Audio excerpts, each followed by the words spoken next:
Hello guys, this is your friend Naruto Fanfics 2.0. We are back with a new fanfic. Which is what of Naruto stunned everyone by dropping his mask of weakness part 1. And if you enjoyed this fanfic, then please press the like button and subscribe to my channel for more fanfic like this. And now let's start the fanfic. A person clad in dark grey was rushing from one shadow of a house to another shadow. Nobody noticed as the person was fast. Nothing could be noticed that would identify the person, just as it was the intention of said person. If he would be identified, there would be massive accusations about him doing something illegal, which would only result in him getting dragged to the old man again. No, he had other plans tonight. The empty streets of his home village, he used the term home very loosely, were working well for his plans. Finally he reached his hideout. He pressed a stone in a wall and said wall glided aside soundlessly, the wonders of silencing seals, and let him in. As soon as he had walked inside, the wall slid back, pretending nothing of interest could be found there. The person lit a lantern and now features could be identified. The person was about 1.50 meters in height, slim, male and wearing dark grey pants that were taped with black bandages to the ankles and a long-sleeved grey shirt that was kept in place with grey arm guards. He wore black gloves with dull metal plates on the back. His head was hidden by a hood and a mask that only left his eyes uncovered.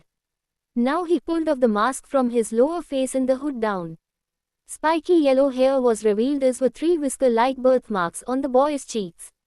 He walked down the stairs behind the disguised door and reached a room after 5 minutes of walking down. He lit the lights and now the whole room was visible. The room was massive. It was rectangular and divided in 6 parts by shoulder-high walls. Only one part was closed up completely, the one on the far left. 4 parts were about the same size and 2 were double their size.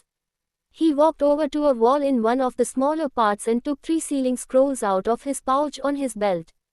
He unrolled one scroll that was labeled with weapons and began unsealing the contents. Several shuriken and kunai, 1 short sword, 2 katanas, 4 kodaches, a chain sickle, a container with senbons, 2 windmill shuriken and 4 daggers were taken out of the sealing scroll and placed, sorted by kinds, in a shelf where other weapons were stored. The bigger weapons like the swords in various sizes went on the wall next to the shelf. Then the boy walked to another shelf in the neighboring part, which was loaded with scrolls of different kinds. The single shelves were labeled with the category of the information in the scrolls. One shelf had a sign for water, 1 for wind, 1 for fire, 1 for earth and 1 for lightning.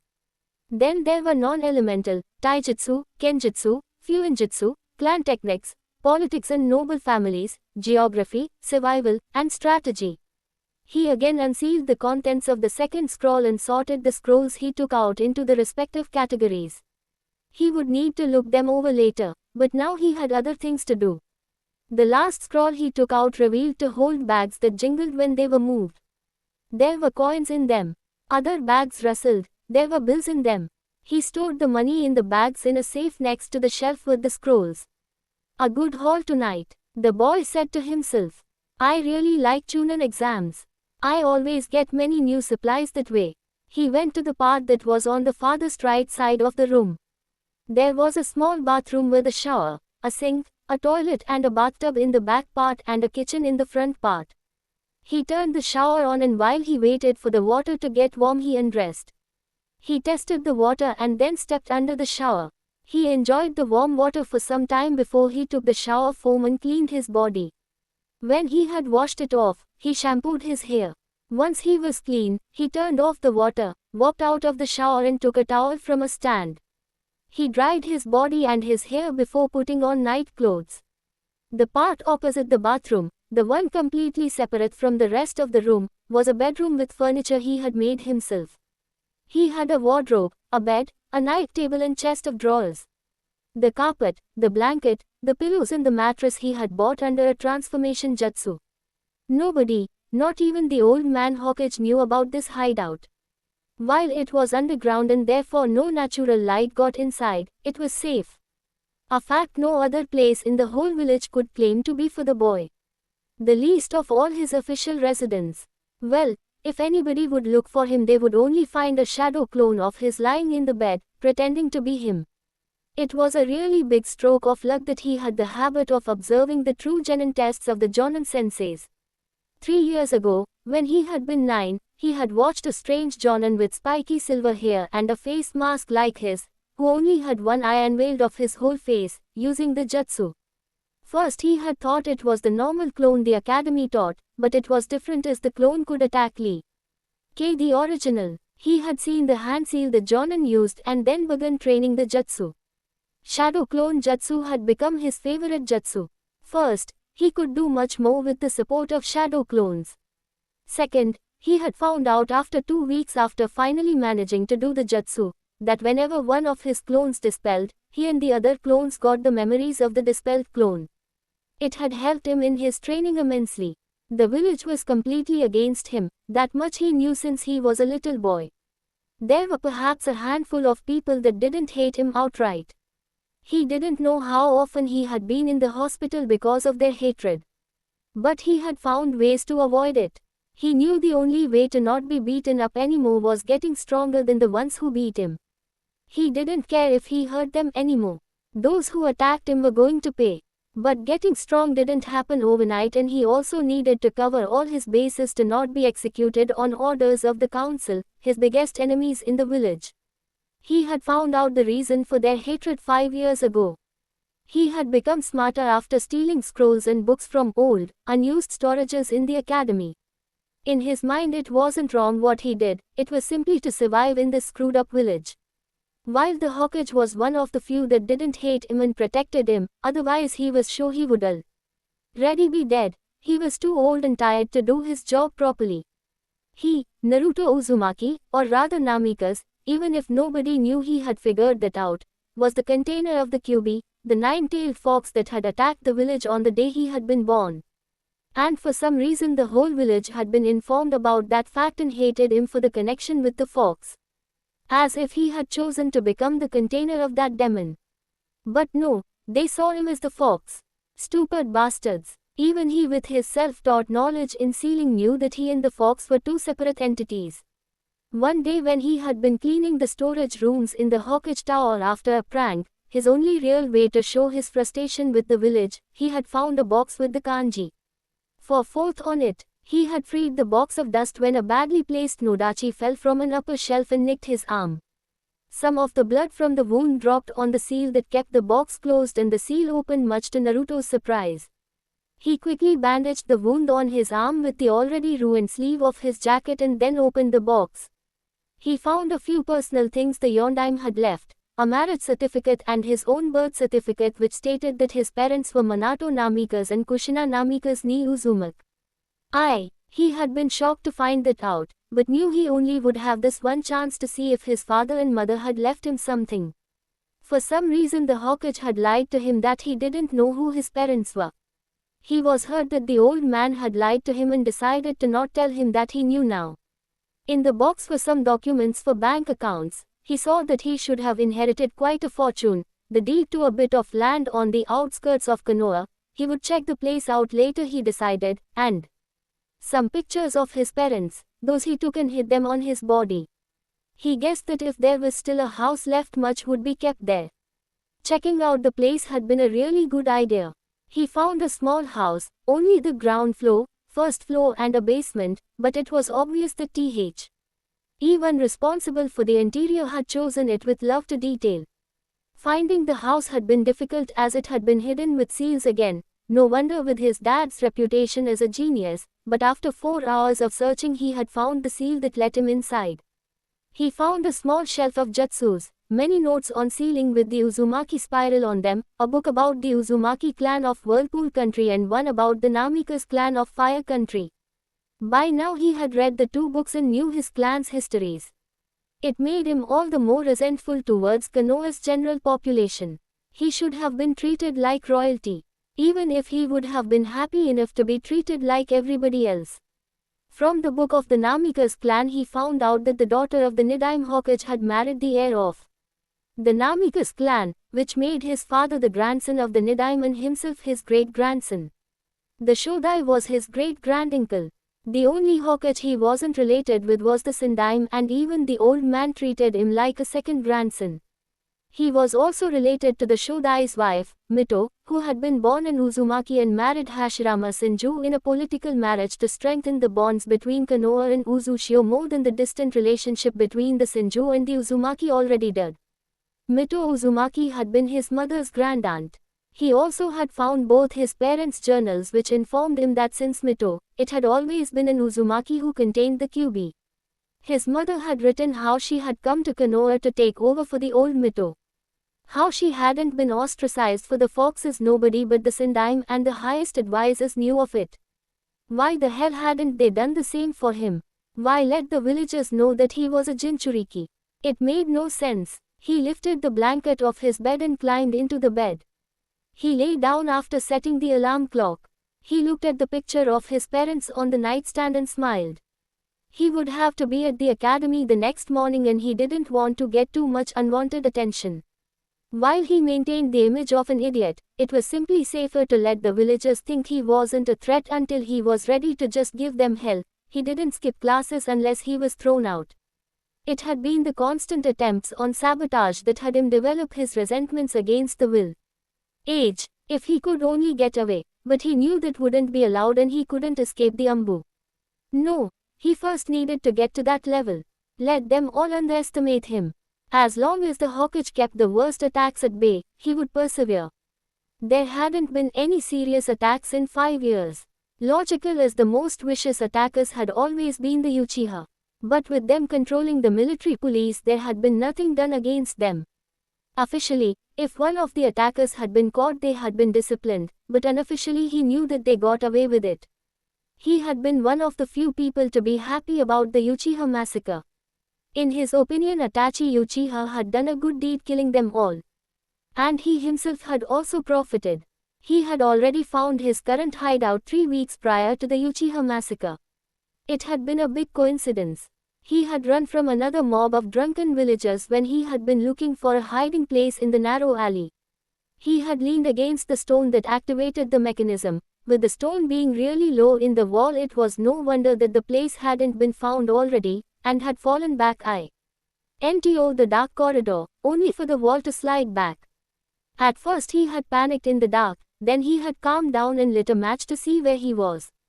The lantern had been there already and he had lit it to explore the place. The whole underground room had been packed with some creepy things. He had thrown most of them out after getting over his queasy stomach, and many useful things. Some of the things were horrible. Light body parts in glasses with some fluid to preserve them. Thankfully those had been really few.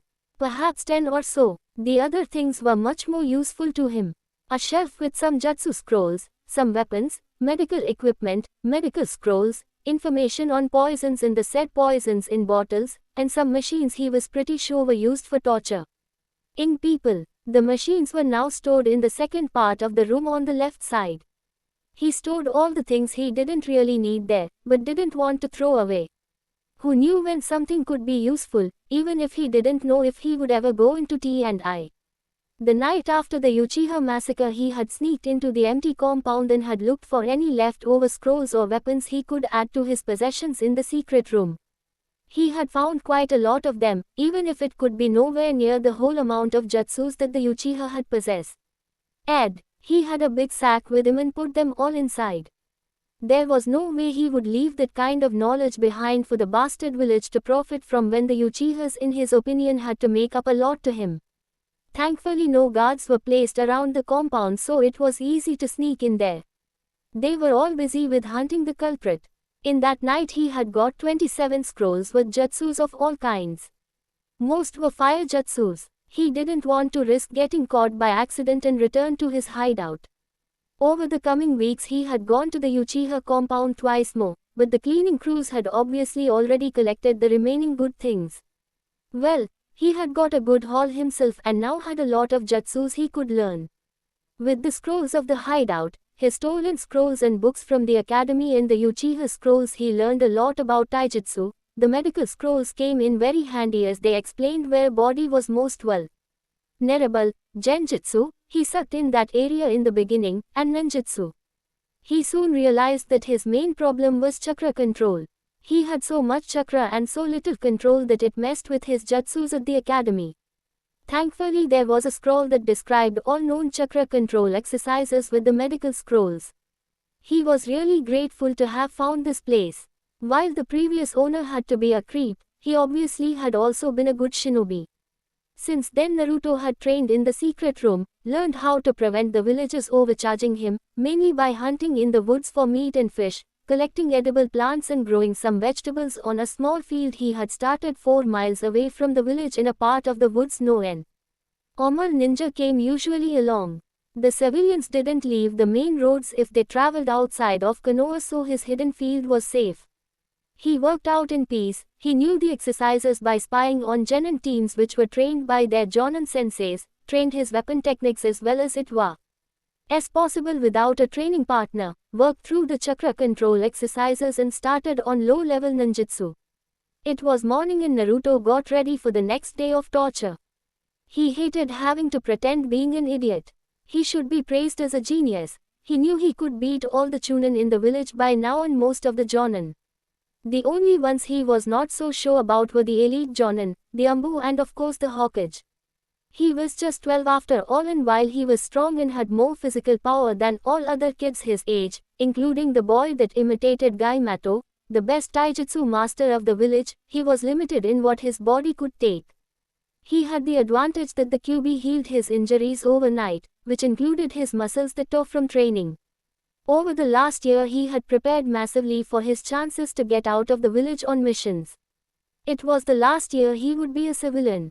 He had played with the idea to graduate early, but his chances were better with his age group. Being the son of the Yondaime Hokage, he would have to be able to defend himself against enemies of his father that could recognize him. After some time he had come to the conclusion that that probably was the reason for the lies of the Hokage. The old man always tried to protect him, but didn't have that much success. The civilian council had too much political power for the old man to control all parts of the village life. And before he wasn't a ninja, he wouldn't be under the Hokage's power. While the Hokage as his official guardian was always included in his punishments for the pranks, mostly the civilian council tried to screw him over there again. And with the ninja part of the council being mostly neglecting him, there was no chance for him to get back at the civilian council right now. Thankfully the graduation exams were in 2 days. Then he would finally get out of the academy, get a Jonin sensei and could start to show his abilities. Well, depending on the Jonin, but he normally could trust the old man to not set him up with another demon hater. There were some Jonin that would at least treat him neutrally. He left the room and turned off the lights. He took the lit lantern and walked up to the entrance. There was a spy hole in the wall to let him check if there were any people outside, but normally the narrow alley was empty. There were after all no house entrances in the alley and it was too narrow to really store things. A few trash cans were at one end, but that was it. He opened the wall and stepped out. He was wearing the orange abomination that the only shop owner that had even sold him clothes had thought appropriate clothes for him. Of course he had been overcharged, but the next night he had taken the things he had paid for with the money that had been demanded from him illegally. He always did this. If one shop owner overcharged him or kicked him out, he took what the shop owner owed him or pranked the shop that kicked him out.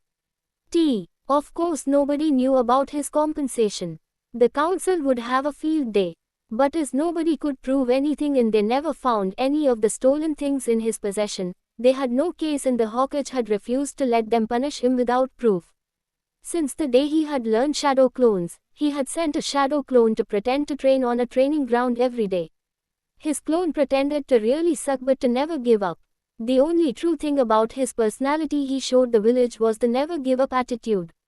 Everything else was faked. Naruto reached the academy and sat down in the back of the room, laying his head on the table and trying to get a bit more sleep. Nobody would really mind it. The only teacher that tried to get him to pay attention was Iruka Umino. Naruto knew that Iruka also disliked him for the fox, but the Chunin was at least professional enough to not let it influence his work. For that attitude alone Naruto respected Iruka. He didn't like him, but he respected him. Naruto woke up again when the class's top Uchiha fangirls, Sakura Haruno and Inu Yamanaka had their daily loud entry. Really, all that effort for an emo whose only ambition in life was to kill Itachi. And the bastard wasn't even that strong. Sure, for an academy student he was strong, but with all the help he had been offered by several ninja in the village he should already be Chunin by now. He could have graduated 2 years ago if he had chosen so, but he didn't. Naruto knew that Sasuke wasn't as good a ninja as his older brother had been and would never be. Itachi was a rare genius. Smart and powerful. It didn't happen often that those two traits came together in somebody as young as Itachi had been when he graduated. Genin with 7, Chunin with 10, Jonin with 12 and Ambu Captain with 13. That was an impressive record.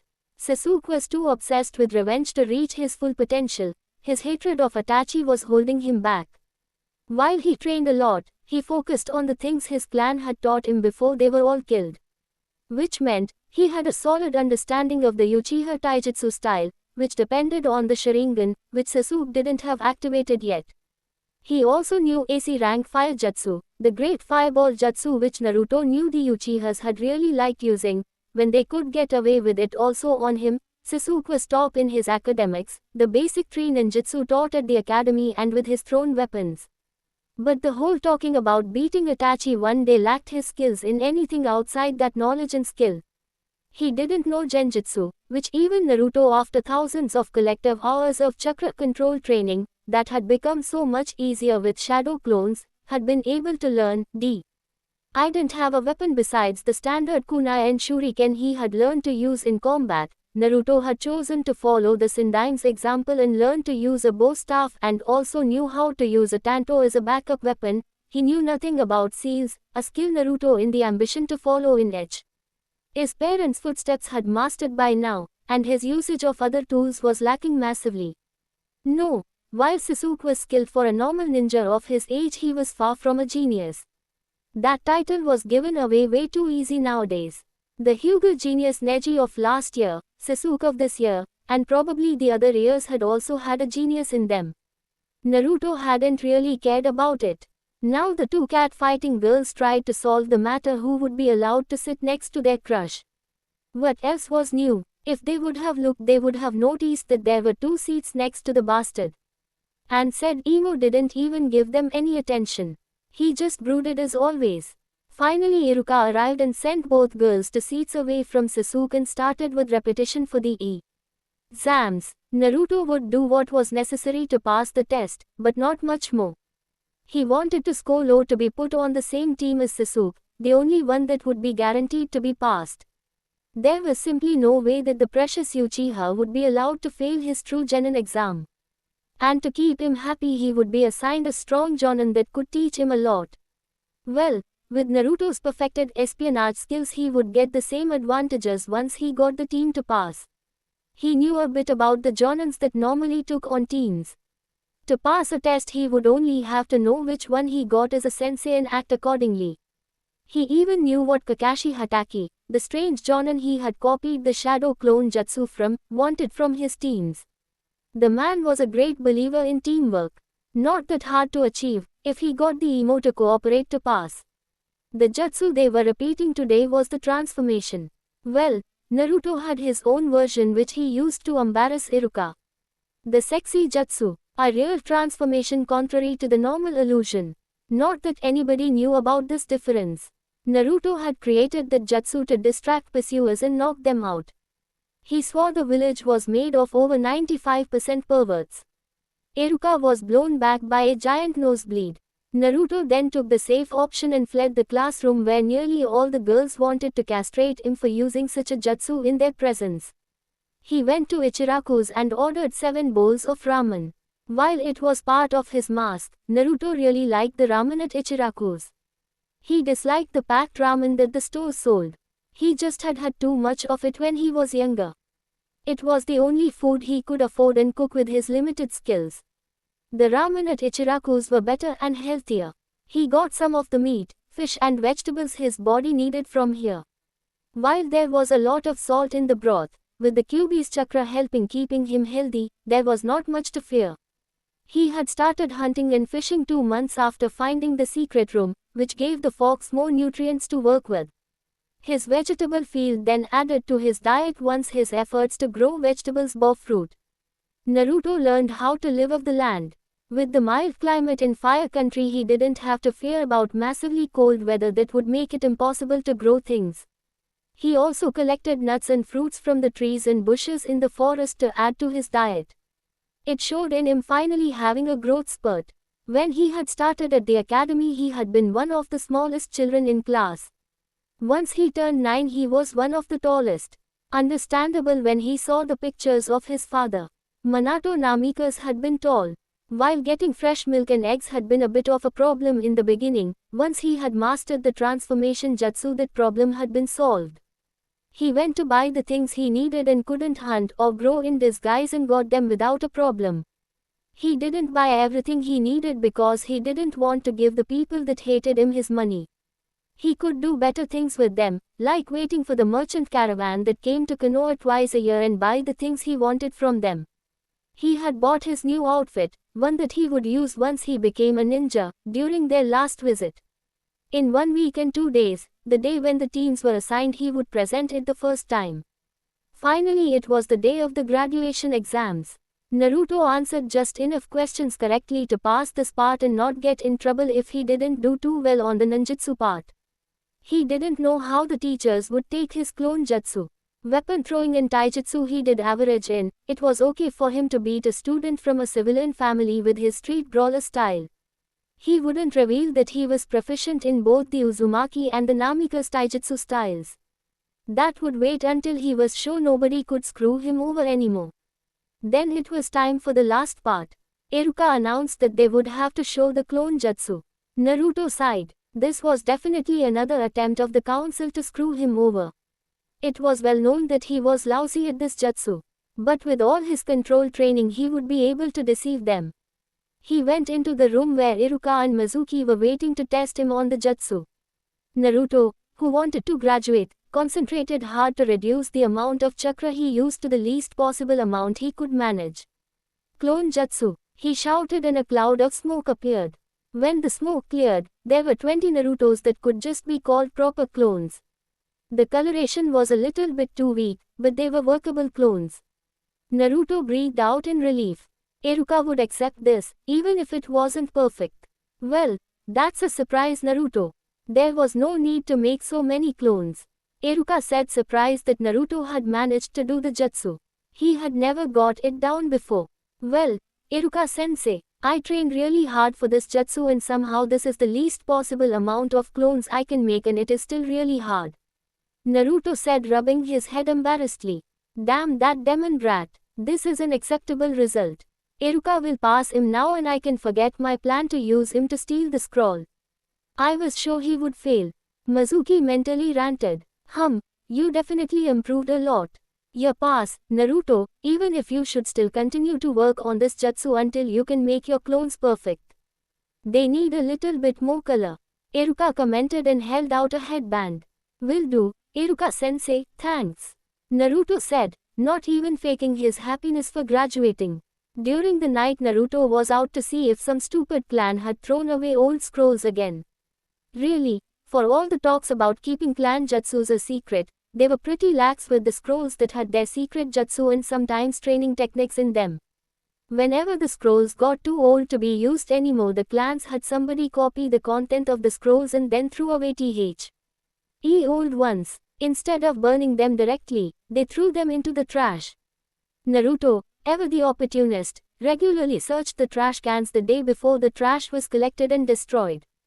That was the day the clans threw away those scrolls.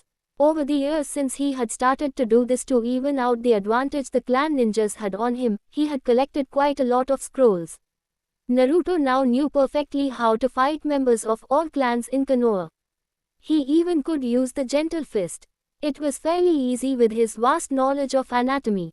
While he couldn't see the chakra network without the Byakugan, a chakra strike to a vital organ or a muscle was still fatal for an opponent. And it added to his unpredictable taijutsu. After all, nobody would expect a non-Hyuga to know gentle fist. But before he could do his little raid, he got suspicious of a figure that left the Hokage Tower with a big scroll on his back. He decided to investigate. He made a shadow clone to continue his trash raid. There was no reason to not do both after all. He stayed in the shadows, his chakra suppressed to not alert the man he followed to his presence. Once he reached a clearing in the forest, the man stopped to gather his breath.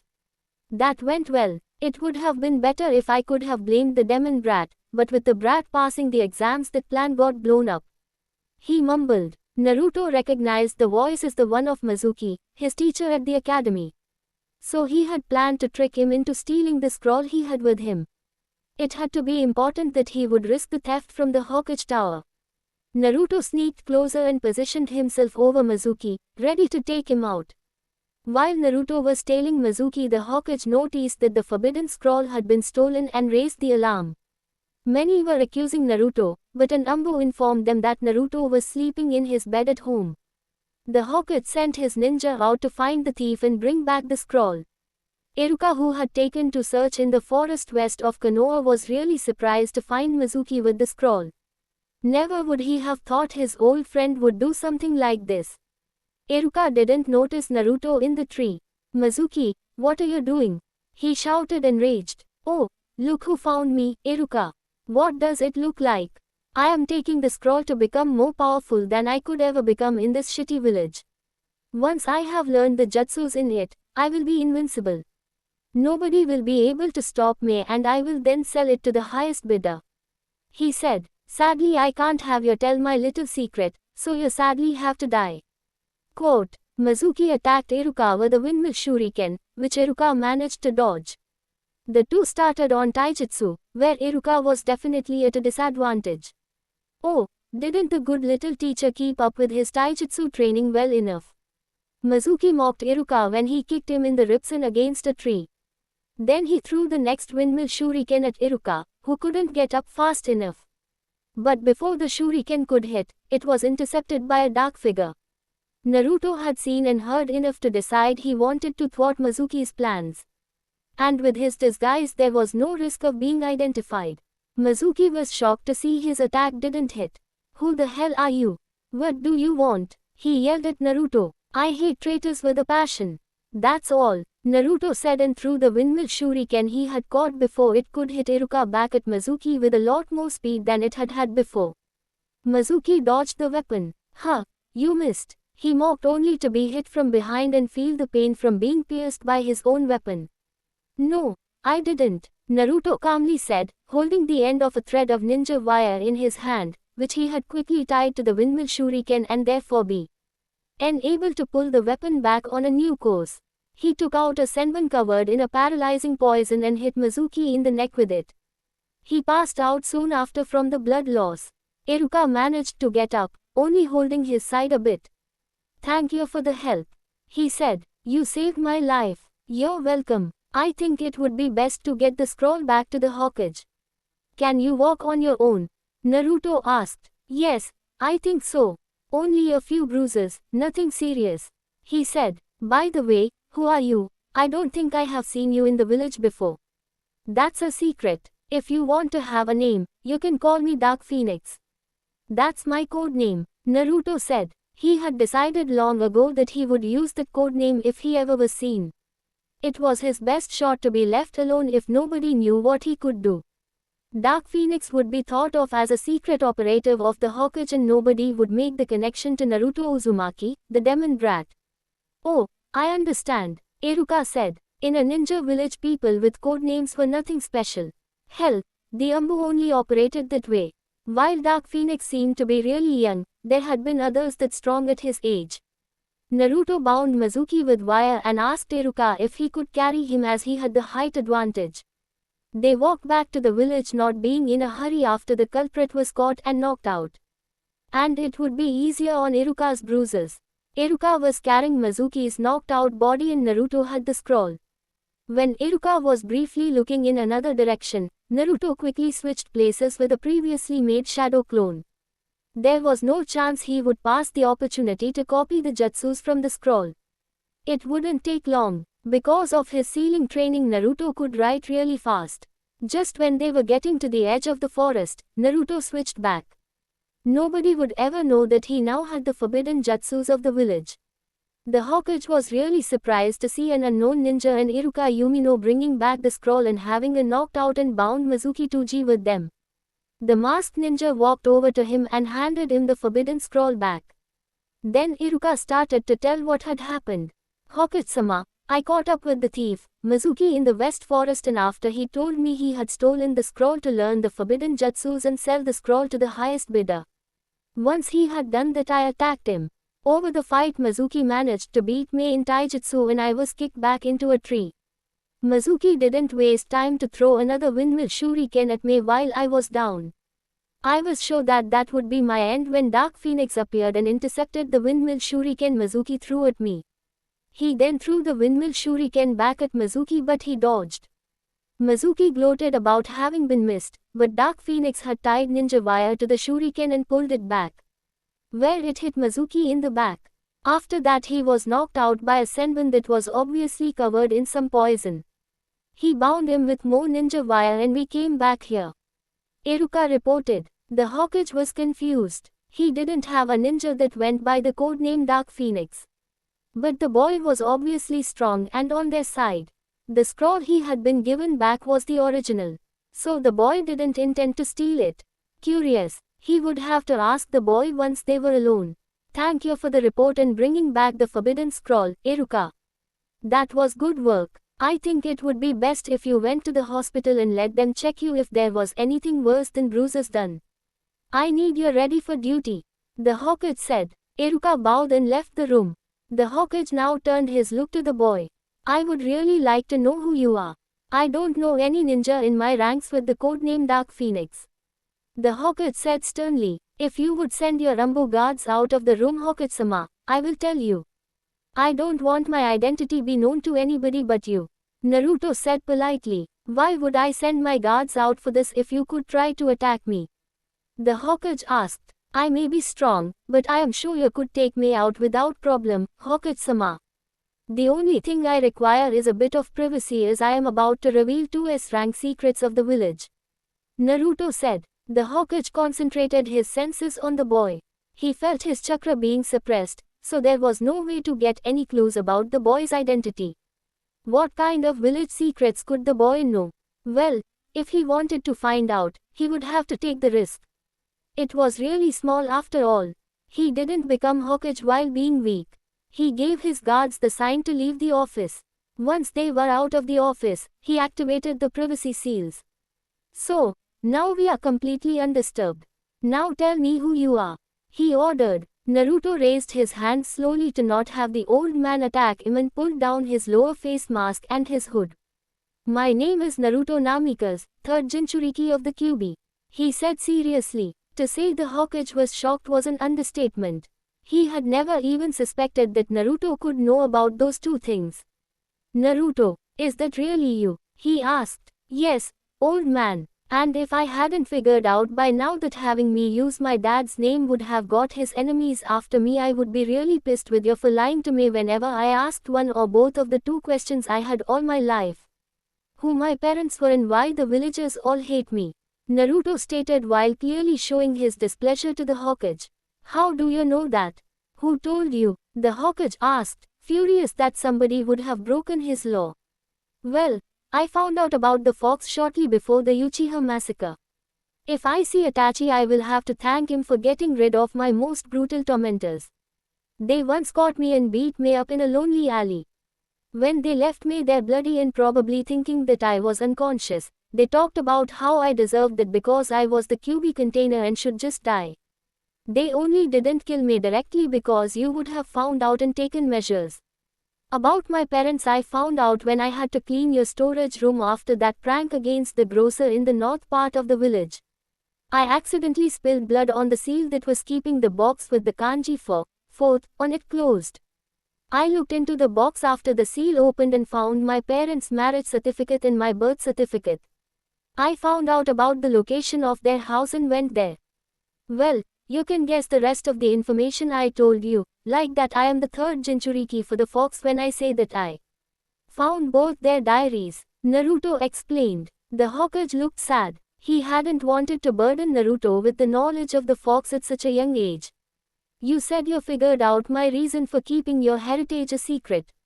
How comes you didn't do better at the academy then? From the reports I got, you just passed the exams. Congratulations for that, by the way. The Hokage wanted to know. Thanks, but think about it. What do the villagers fear more? A stupid and weak demon or a smart and powerful one? It was simply self-preservation. I am way stronger and smarter than everybody thinks. Naruto said. How strong? The Hokage asked. And how did you manage to keep all the training? You must have done a secret. I only saw your training sometimes in the training grounds, and then you didn't give the impression of being strong. That was my shadow clone, old man. I learned that jutsu by watching Kakashi Hatake test his team when I was 9. He had them fight against his clone in the True Genin test. I had memorized the hand seal and tried to learn the jutsu as it looked really useful, way better than the clone we learn at the academy, which I still have problems with even after thousands of hours of chakra control training. Naruto admitted. That damn jutsu just uses too little chakra. You can do shadow clone jutsu. You know that it is a forbidden jutsu? He asked. No, I didn't until now. I never had any problems except in the beginning when I dispelled too many clones after training it once. That was a terrible headache I got. You use your clones for training? The Hokage asked, interested. Sure, it's the best training method there is. At least for me. I can make 1,000 clones without ending winded. And with the memory transfer after they dispel, they were perfect for me to gain skills, experience and knowledge. Naruto said, shrugging his shoulders. But why didn't you tell me? The Hokage asked. I couldn't. If the council had any idea that I was getting strong on my own, they would have tried to stop me. I needed all the time I could get to get strong enough to just flip them the bird once I graduated. You know how they treat me. If I had shown my true skills, I would have been able to graduate earlier. That much I know you'd have done for me, but what then? A genin still isn't strong enough to be safe from a bunch of determined civilians, especially not if the council would try to make everything. I did look like the fox did it. And there would have been the possibility of a jonin just failing the team I was on under the pretense of us not having the necessary skills. Then it would have been back to the academy, under the control of the civilian council. And then they would have known that I was stronger than they allowed me to become and would have sabotaged me more. No. I needed to have at least high-level chunin skills to be sure to pass the real genin test for sure, or you're then having a reason to keep me in the active duty roster even if the J. On and on my team failed me out of hatred for the fox. While I haven't been beaten up since the Uchiha massacre, the civilians do all they can to screw me over. Shops overcharge me or just deny me service, parents tell lies about me to their children, teachers sabotage my education and the hospital street. Af only treats me if you force them to. Hell, the only place I can go to eat is Ichiraku's. And I can't live from ramen alone, even if I pretended to do so. Thankfully I don't get the food a clone eats. Alone thinking about eating so much ramen makes me sick. I hate cup ramen, by the way. I only like the ramen at Ichiraku's. Do you really wonder that I couldn't trust anybody until I was out of the influence of the civilian council? Now that I have graduated and am a ninja, I am under your jurisdiction and you are one of the few people that don't hate me. Naruto explained. The Hokage understood. He had tried to help Naruto, but he was right. With the council having stolen much of the Hokage's power in the short time between Minato's death and his reinstallation, there wasn't much he could have done for the boy without being accused of favoritism and pushed out of the position of Hokage, leaving Naruto without protection. When Naruto had been found next to the bodies of his dead mother and dying father, Minato had only managed to get his final wish out that Naruto should be treated like the hero he was for keeping the fox imprisoned. He hadn't told the villagers about Naruto's status, but it had somehow got out. His law came too late and the villagers were shouting for Naruto's death. You said you know about the True Genin test? The Hokage asked, looking over his intertwined hands. Yes. My knowledge was also part of the reason I got results to just pass, at the bottom of my class. The only genin to be that is guaranteed to pass is Sasuke. The council will never allow for their precious last Uchiha to fail and order whoever will be his jonin sensei to pass his team. That is the only possibility for me to surely pass. I know that Ino, Shikamaru and Choji will be put on a team as the three clans have had a bond over generations and are always on the same team if three of them are in the same graduation class. The next clan heirs are Hanata, Kiba and Shino. A classical tracking team, therefore they would normally be put in one team. Those 6 are the only ones in my class that also have the skill to pass the Genin test for sure if they get fair senseis. So if I wanted to truly get out of the Civilian Council's jurisdiction, I needed to get on a team that was sure to pass, aka Sasuke's team. I hate the bastard, but I can push my feelings aside if it means you are the only one who can give me orders. To be honest, if I hadn't been sure that I would have been hunted down and brought back by the Ambo, I would have run away years ago. While I like you, with the whole village hating me, that was not a difficult decision. Quote, the Hokage seriously needed to make plans to get Naruto to stay in the village even after he would one day die. He was an old man. He knew that he would probably die before Naruto turned 18. He could understand the boy. He really could. But it was also important for the village to keep the QB there. And Naruto with his heritage shouldn't even think about leaving the village. This was also screwed up. He had hoped that once the immediate grief for the fallen was over that people would get back to common sense. Sadly, the Civilian Council never accepted it. I see. As you know your heritage, what do you intend to do? He asked. I will keep it secret until the next Chunin exams. By the way, why did Konoha get to host them 2 times in a row? Naruto asked. That question had bothered him for a while. I won't ask how you know that they had been in Konoha last time and will be next time in 6 months. We would normally only have hosted the next exams. It was Kusa's turn originally, but their village couldn't get the premises ready in time and then their leader fell ill. So they asked Konoha to take over as we have the possibilities to organize them quickly. The Hokage answered. Ah, I see, that makes sense. And even if you didn't ask, I will answer how I knew. I just noticed all the foreign shinobi in the village. The only reason for that amount was that we hosted the Chunin exams. Naruto explained. The Hokage nodded. That was logical. I have a request by the way. Can you make sure that my team is assigned a sensei that isn't a demon hater? To ask for someone that likes me would be too much to ask, but having at least a sensei that would treat me neutrally would be a huge improvement to the teachers at the academy. With the exception of Iruka sensei.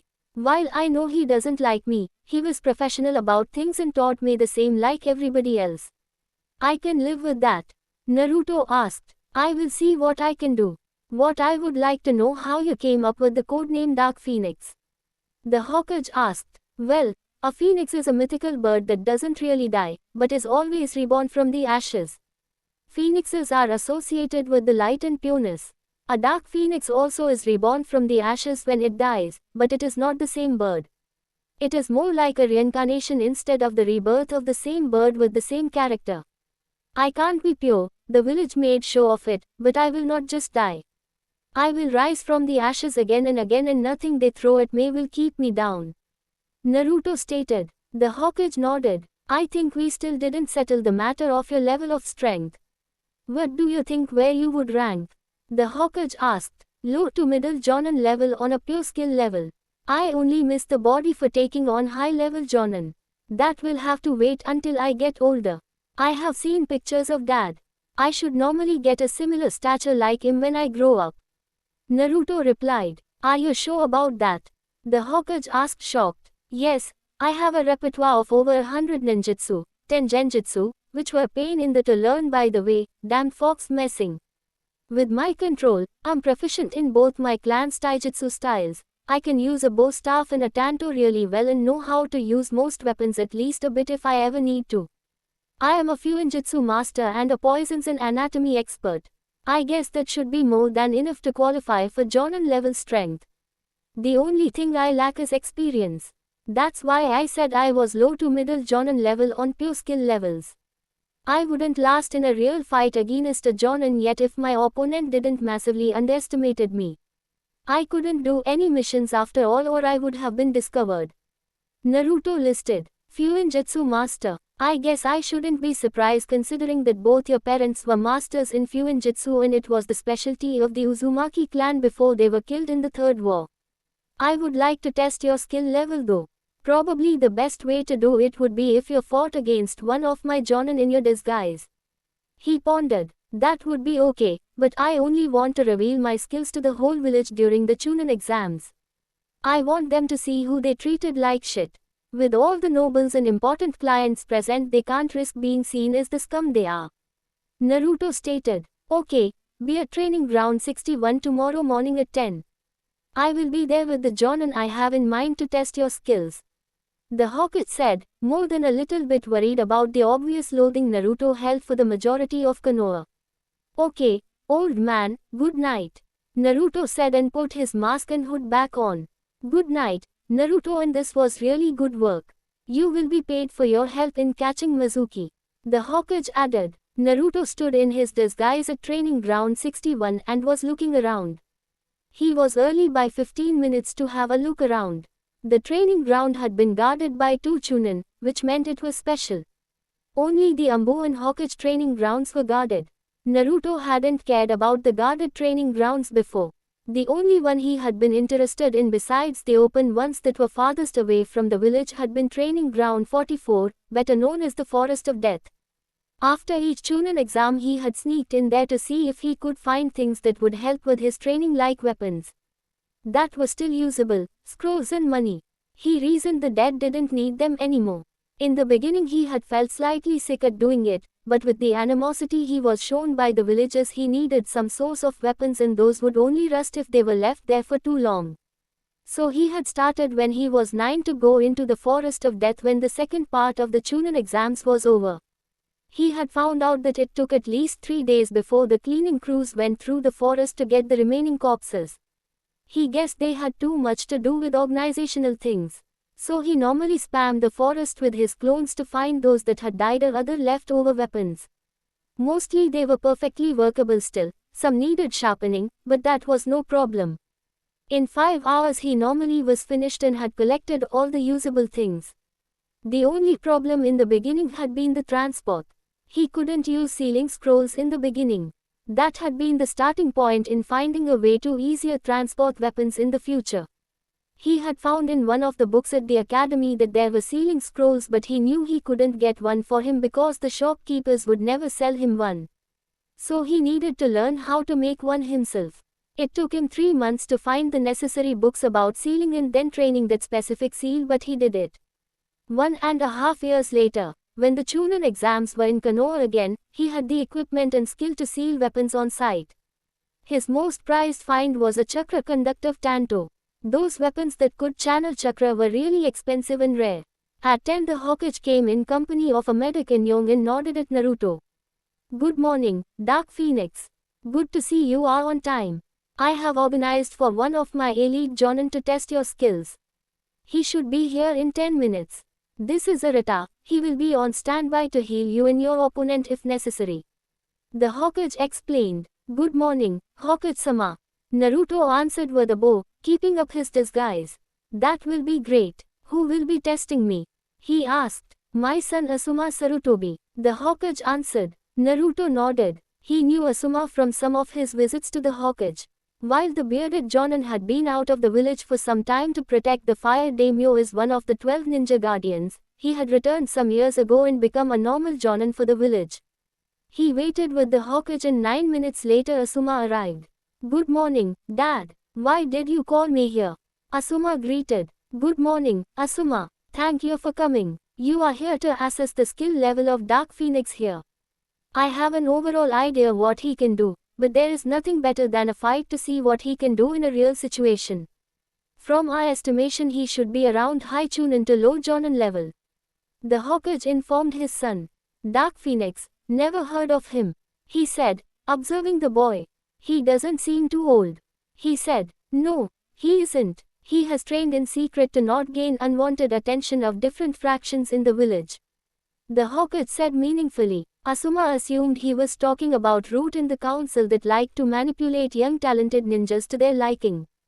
Okay, what kind of test do you want to have? An all-out fight or going by disciplines? Asuma asked. I think we should go by disciplines. Is that okay with you, Dark Phoenix? The Hokage asked. Of course, Hokage-sama. Naruto answered. With which part should we start? I think I would like to see how you work with weapons first. Asuma himself is a skilled weapon user, so that would be a good starting point. Naruto nodded and unsealed both his tanto and his bow staff. The tanto went on his shoulder and the staff stayed in his hand. Asuma took out his knuckle knives. They watched each other, assessing the stance of their opponent. Then Naruto sprang into action and raced at Asuma. The Hokage was surprised by the speed Naruto showed. That was definitely Jonin level speed. The only Jonins to be faster would probably be Guy and Kakashi. Asuma was ready and blocked the strikes of the bow staff with his knives and fought back. Both weapons clashed time and again. Naruto tried to swipe Asuma's legs with his staff, but he jumped over it without problem. Both opponents evaded and blocked each other's attacks for 5 more minutes before jumping apart. "You're definitely good kid, but let's take this up a notch," Asuma said and channeled wind chakra into his blades. Naruto, knowing that his staff wouldn't hold against wind-enhanced blades, quickly put his staff away and drew his tanto. He channeled his own wind chakra into it. "So you are a wind element too. Interesting. Let's see how far you have come," Asuma said and attacked. Tanto and knuckle blades crashed and the more experienced Jonin managed to get a cut on Naruto's arm. Naruto returned the favor by spinning around his axis, disconnecting their weapons and nicking Asuma's pants. "Not a bad counter to my attack," Asuma commented. This kid was really good. Judging by his height and stature, the boy was about 12 to 14. To be that good with 2 different weapons and being able to manipulate wind chakra was really something. Naruto returned with a new attack but was forced back by the stronger Asuma over the next minutes. Finally Asuma managed to disarm Naruto and crossed his blades close over his throat. "My win," Asuma said and stepped back. Naruto nodded. He hadn't expected to be able to defeat an elite Jonin in one of his strongest disciplines, but he had held out better than he thought he would. That was an impressive start. Next would be Taijutsu, the Hokage said. Asuma nodded and put his knives back in his hip pouch. He took his stance and saw that the boy was in a stance he didn't know and hadn't seen around the village before. He couldn't know that Naruto was in the opening stance of the Namika style, the cheetah style. The style was based on speed and fast attacks to vital points. It wasn't made for long exchanges like the animal it was named after. After Naruto had read all the anatomy scrolls in the secret room, he could utilize the style really well. And with his bastardized version of Gentle Fist and Chakra Scalpels mixed into the style, it was deadly if Naruto wanted it to be. This time Asuma attacked first, but Naruto dodged his kick and went around him in a split second and tried to attack the spine. Asuma though was too experienced and jumped to the side. Naruto followed him and looked for openings in Asuma's guard. His smaller stature now was an advantage for him as he could use openings easier as a bigger opponent. He brought in some painful hits to Asuma's biceps and upper thigh. Asuma was too good to let him hit vital spots after feeling what a hit did to his muscles. Naruto didn't let Asuma rest and used his superior speed to disable more points, which got more difficult as Asuma tried to stay out of his reach. Finally Naruto managed to cut a whole muscle in Asuma's left leg, which made him fall to his knees. Naruto came up and pointed his glowing hand to Asuma's spine. "My win," he said and then stepped back. The Hokage was impressed. That was an impressive show of taijutsu skill. And that speed reminded him a lot of Minato. But Naruto seemed even better than his father at the same age. And how did he manage to get Asuma's muscles hurt? That looked like Gentle Fist, but Naruto couldn't know it. The Hyuga kept those secrets within their clan. "Very good, Dark Phoenix. The next thing would be Genjutsu," the Hokage said. "Wouldn't it have been better to let Kurenai test him there? I am not much of a Genjutsu user," Asuma said. Arata had appeared at Asuma's side and began healing his injuries. When he walked to Naruto, he shook his head. "I'm okay," he said, and the medic went to the side. "I don't think we would need a Genjutsu specialist. I don't want news about Dark Phoenix getting out too soon. Arata here is one of my personal medics and won't tell a thing. I only need to know how good he is at casting them and at dispelling a few lower level ones." "I know you can do a B rank Genjutsu." Asuma nodded. That B rank Genjutsu was his highest level Genjutsu. It only worked if he got his opponent by surprise. But if his father only wanted to test if Dark Phoenix could break it, it would do. Naruto got ready. "Okay, We will start with your starting to cast a genjutsu at Asuma, Dark Phoenix. The Hokage said. Naruto nodded and went through hand seals at a fast pace. Illusion art, pervert's paradise. He said. The Hokage waited for Asuma to get out of the genjutsu, but instead he saw that Asuma had started to drool and only looked strangely happy. Then he spotted a huge nosebleed and fell back, knocked out. What kind of jutsu was that? The Hokage asked Naruto, whom he swore was grinning brightly under his mask. The genjutsu shows him the woman he likes offering him to do whatever fetish he has. It works on nearly everybody. Naruto said innocently. How the hell did you come up with that jutsu? The Hokage asked baffled. Well, the same way I came up with that ninjutsu. Naruto said, stressing, that ninjutsu. The Hokage, knowing which one he meant, had to suppress a nosebleed himself. It was meant to be a distraction in case I was running away from others. And it isn't limited to men. It works with the general preferences of the one I catch in it. Naruto explained. I am impressed. Can you please wake up Asuma again, so we can continue? The Hokage asked Arata. The medic nodded and pushed his chakra into Asuma's system to break him out of the genjutsu. Asuma opened his eyes and saw his father, Arata and Dark Phoenix looking at him amused. Damn, that jutsu is really dangerous. You simply don't want to get out of it. Asuma commented, groaning. Now he was glad that Kurenai wasn't here. She would never forgive him. Thankfully nobody knew what his illusion had been. That would be a definite death sentence for him. Okay, let's get this over with. Let's see if you are as good as escaping from a genjutsu. Asuma said and went through his hand seals. Illusion art, prison of silence. Asuma said. Naruto just stood there and wondered what the jutsu was supposed to do.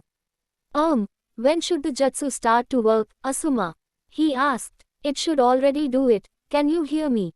Asuma asked. Yes, no problem. So I guess it should have messed up my hearing.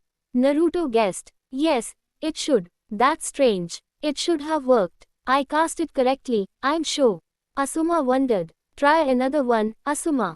The Hokage said. Illusion art, hell viewing technique. Asuma announced. But Naruto still stood there wondering why nothing happened. Nothing, the Hokage asked. No, I know what the hell viewing technique should do, as I also know the jutsu, but I don't feel anything. Strange, I didn't even feel any foreign chakra reaching me. Naruto said. You can feel foreign chakra? Arata asked, interested. Yes, I'm a sensor type. Naruto said. That could be a reason. Let me test something. Arata said and activated his mystical palm jutsu. I will come closer with my hands to that cut you got in the weapons fight with Asuma. If I am right, something should stop me. Arata said. Naruto nodded and held out his arm. It was already healed by the Kyuubi, but he wouldn't inform Arata of that fact. In case he wondered, he could make up a minor bloodline for healing. Arata pushed his hands over the cut in Naruto's shirt and was stopped an invisible layer of chakra. I thought so. Young sensors sometimes place a thin layer of chakra over all of their skin to have it easier to use their sensor skills. A subconscious thing. That layer of chakra prevents foreign chakra like for genjutsus to enter the body. Therefore they are immune against lower level genjutsus. I guess a genjutsu specialist would still manage to get through, but nobody else. Arata explained. I never heard of something like that. The Hokage said. It's not very common. Perhaps 1 in 100 sensor types does it. Mostly if they teach themselves some of their skills. If they have an experienced sensor to teach them, it normally doesn't happen. Tsunade-sama found this anomaly during the Second Shinobi World War because one on her team had that immunity to genjutsu and she wanted to know if it was possible to teach it to others. Arata said. Okay, this is good to know. Well, I guess we will have to postpone the genjutsu test as it is not possible for us right now to test if Dark Phoenix can break genjutsu. Perhaps when it becomes more pressing I will let Kurenai test him. Just to satisfy my curiosity. What is your strongest genjutsu? He asked Naruto. Illusion art, infinite darkness. Naruto answered. Isn't that a jutsu of the Nidaime Hokage? Arata asked. It is. We will have to talk about how you learned the jutsu, Dark Phoenix. For now, I think it is time to examine your ninjutsu. I would like to have a presentation of 5 of your strongest jutsu to see what you can do, and then you will fight against Asuma. The Hokage ordered. Can I have an oath that nobody talks about those ninjutsu? I trust you that you chose trustworthy people to watch this test, but 2 of my jutsus will tell them exactly just who I am. Naruto said. The Hokage was surprised at that request. Could Naruto know his father's most prized techniques? Okay, Arata, Asuma, if I am right about which jutsus Dark Phoenix intends to show us, that oath will be necessary. I make it an S-rank secret to keep quiet about them until I give you permission to talk about them. Understood, both said. Naruto nodded and took out a tri-pronged kunai from his pouch on his back.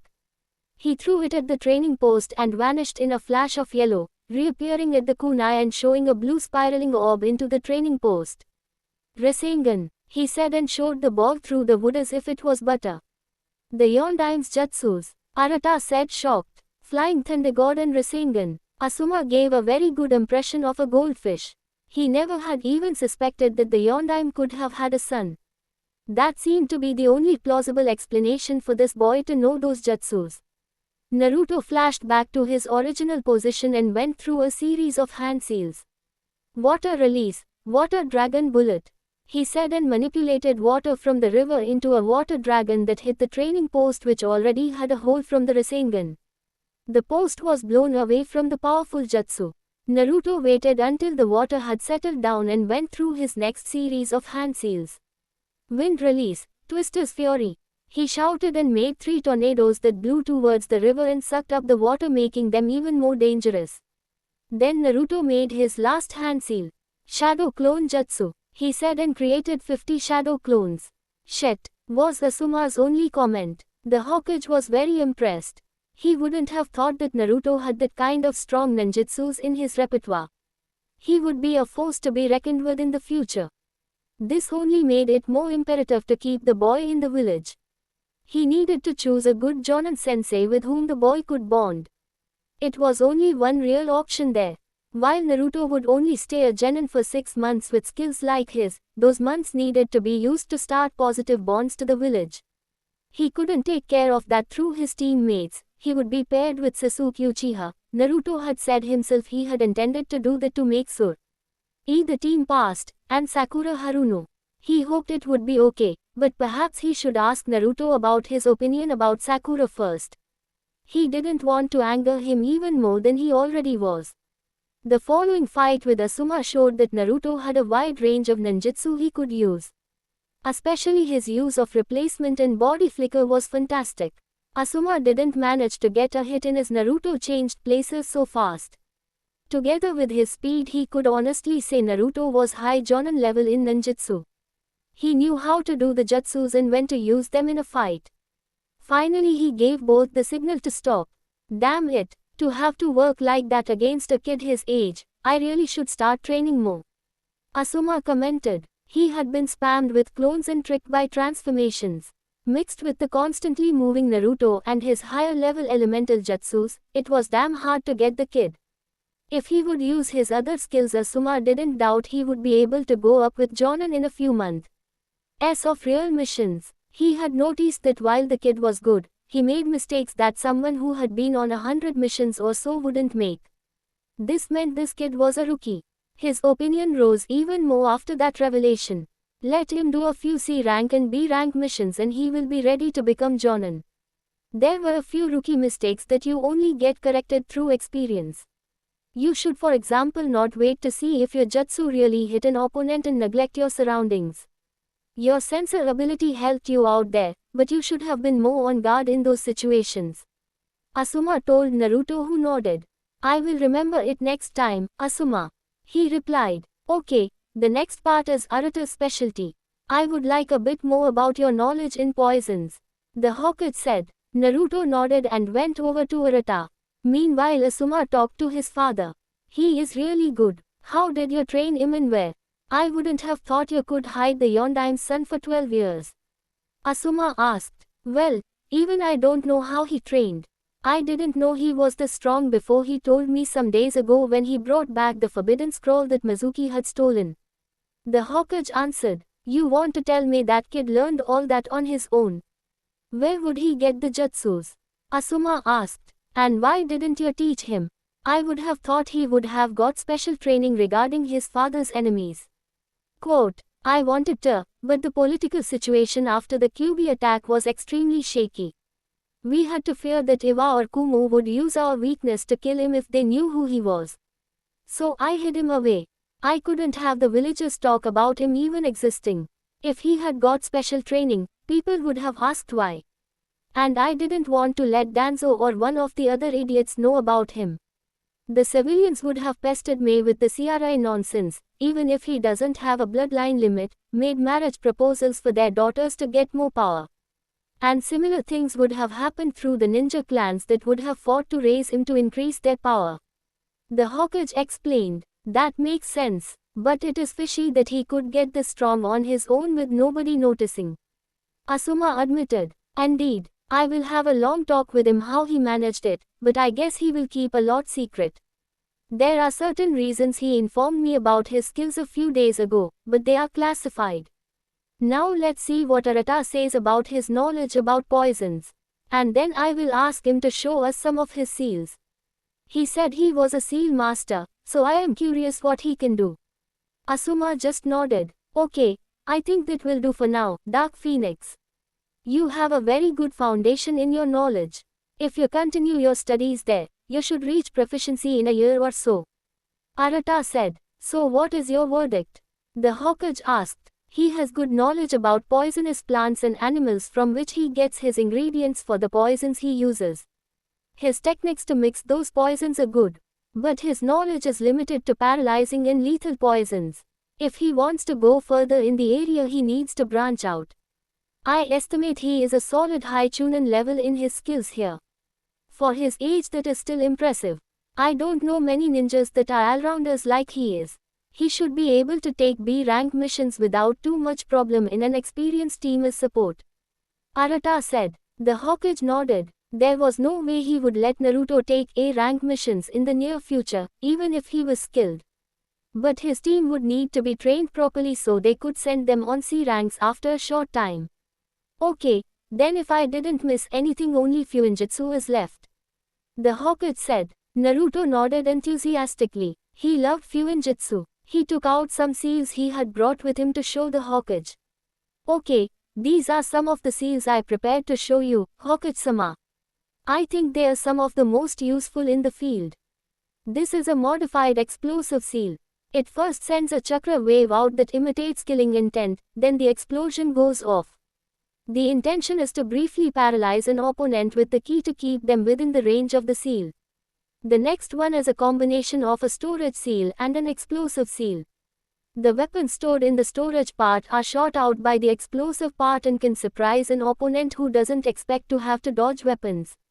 The seal can be prepared in two ways. First, you trigger it with your own chakra from a certain distance, or second you involve a perimeter seal that reacts to foreign chakra. It has a range about 20 meters. He then took out another type of seal.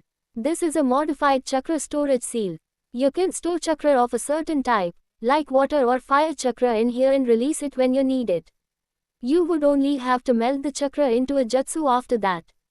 Quote, do you mean, with those seals ninja could use jutsus of an element they normally can't use? Asuma asked. Yes, of course they would need to know the hand seals for the jutsu and melt the chakra, but the elemental manipulation would be taken care of. Naruto said. Fantastic. That would make fights much easier. You would be able to prevent being caught at a total disadvantage. With my element wind and knowledge in fire jutsus I would have problems with water types. If I had some earth seals I could take care of that problem. Asuma mused. But how do you load them? Don't you need the elemental chakra first to charge them? That was a problem in the beginning until I came up with chakra converter seals. I am a primary wind type with a secondary water affinity. So I would be hard pressed against earth techniques if I didn't recognize the jutsu first, which still takes some time for me. I wanted to have a way to use lightning jutsus. So I worked on a seal that would change my wind chakra to lightning chakra. Took me some time to develop it, but after 3 months I had it. And I found out that by using the seals regularly I developed a lightning affinity as my third affinity. I think it is comparable with the Sharingan training a user to use jutsus of all kinds as it can copy them. Naruto reported proudly. Are you going to sell some of your seals? Asuma asked. Perhaps. I'm not sure yet. Naruto said. He had thought about making money through selling his seals, but who would buy them if they knew he made them? And he didn't know how it would work through a proxy. Perhaps the Hokage could help him there. Okay, I see you really know your seals. To see how good you are overall, we would have to wait for Jiraiya to return from his travels. He's out of the village most of the time maintaining his spy network. The Hokage said. Naruto nodded. He knew that Jiraiya of the Sannin had been his dad's Jonin sensei and was a seal master, the only one the village had at the moment besides himself, and he needed to be evaluated to be acknowledged first. I think we are done here. Dark Phoenix, I want to see you in my office in 2 hours. Arata, thanks for your help, you're dismissed. Asuma, please come to my office in 4 hours, we will then finalize the new Genin teams with the other Jonin senseis. Quote, okay, Asuma said and Arata bowed. 4 hours after the test, the Hokage and the 9 Jonins that would take a team this year, even Kakashi had come on time after the Hokage had threatened his Icha books. Good, now that we are all here, we will go over the teams that will be announced to the new Genin next Monday. The Hokage then proceeded to read the teams to the Jonin. I would like for Genma to take Team 1, Aoba, you get Team 2, Anoichi, you get Team 3, Choma, you have Team 4. Isuna, Team 5, Makiko, you have Team 6. Now, Kakashi gets Team 7, Kurenai, you have Team 8 and Asuma gets Team 10. The Hokage informed them. They nodded. If you have any questions about your team, ask Iruka Yumino, he taught the class over the last 2 years. All except Kakashi are dismissed. The Hokage said. The Jonin left the office after bowing. What did you want to talk about with me, Hokage-sama? Kakashi asked. You have the most important team of the whole year this time, Kakashi. I know that the council will force you to pass the team for Sasuke Uchiha, but I don't want you to play favorites. This is a matter of village security, the Hokage said while activating the privacy seals in the room. Ambu, please wait outside while I brief Kakashi. He ordered. The 4 hidden Ambu left the room. This seems to be really important, Hokage-sama. Kakashi analyzed. It is. Do you know who Naruto Uzumaki really is? The Hokage asked. Yes, he is Naruto Namikaze, Minato-sensei's son. Kakashi answered nodding, his eye looking dead serious now. Correct. I suspected you knew. 2 days ago I found out that Naruto knows about his parents and the fox. He is no Genin. He should have normally already been Jonin by now. But with the sabotage and hatred the civilian council shows him, he hid it. I had Asuma test Naruto today in a disguise. The boy is a prodigy. He is Jonin level in ninjutsu, fuinjutsu, weapons and taijutsu. We don't really know his level in genjutsu as he is immune to lower level ones because he is a sensor and has his body covered in a chakra layer that blocks invading chakra. A medic informed me that sometimes happens with self-taught sensors. Obviously Tsunade found out about that phenomenon. He knows basics of poisons and is really smart. The problem is that thanks to the idiots on the council, Naruto has next to no real connection with the village. He sees me as trustworthy and likes me, but I think the only other ones that could be said about are the Ichirakas. Nobody else in the entire village. Naruto confessed that he would have run away long ago if he had had a chance. Now I know I am old. If I die and Naruto doesn't get new bonds, he will run. I give him a year at most to be able to not be caught by the Ambu anymore if they were sent to get him back. He won't let the council screw him anymore. And Naruto has inherited both his parents' talent. He is the heir of the Uzumaki, Namikaze and Senju clans. And he is more talented than even Itachi was. I don't have to tell you that we can't let him go somewhere else. I want you to train your team properly, Kakashi. No being late more than half an hour. Naruto hates his teammates, but will accept them until he can take the Chunin exams in 6 months. So the only person he would willingly connect to, if he is treated properly, are you, his Jonin sensei.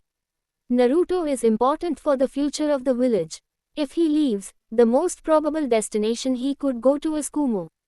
They treat their Jinchuriki properly now. I don't have to tell you that it would be a catastrophe for Konoha if Kumo got Naruto in their ranks. He knows both Rasengan and the Flying Thunder God Jutsu of his father. He is probably a Fuinjutsu master and his ninjutsu is impressive.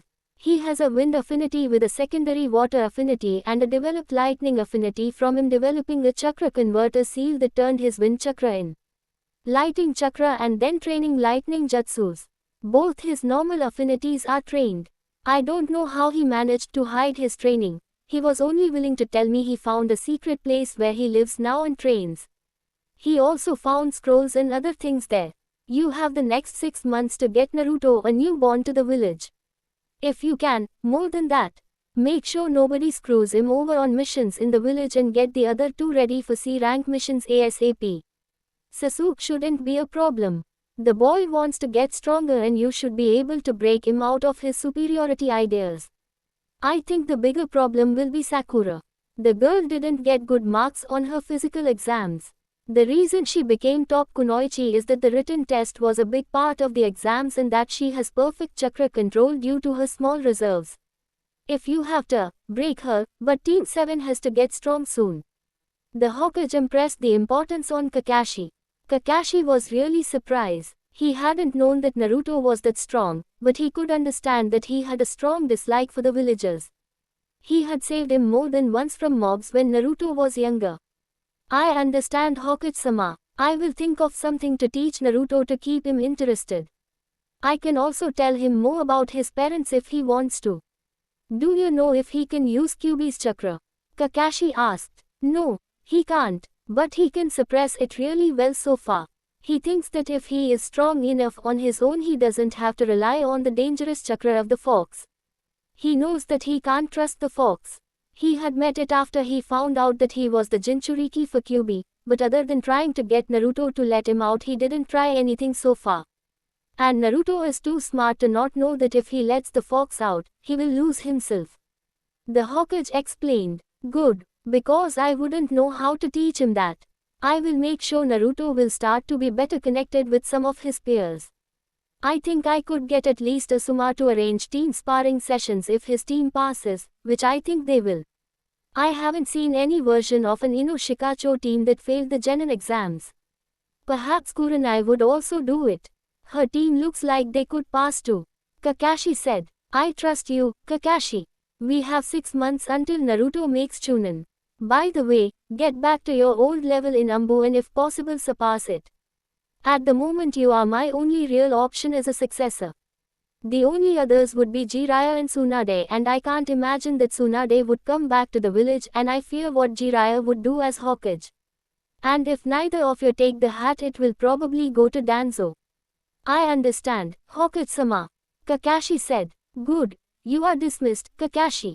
The Hokage said. Kakashi left the office. The day of the team placements was there and Naruto for the first time wore his new outfit.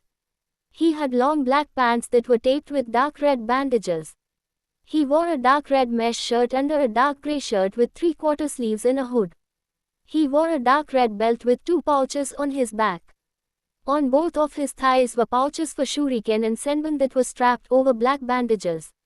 Over the shirt he wore a dark red vest with pockets specially made to store scrolls and small containers for different things. Naruto kept his poisons there.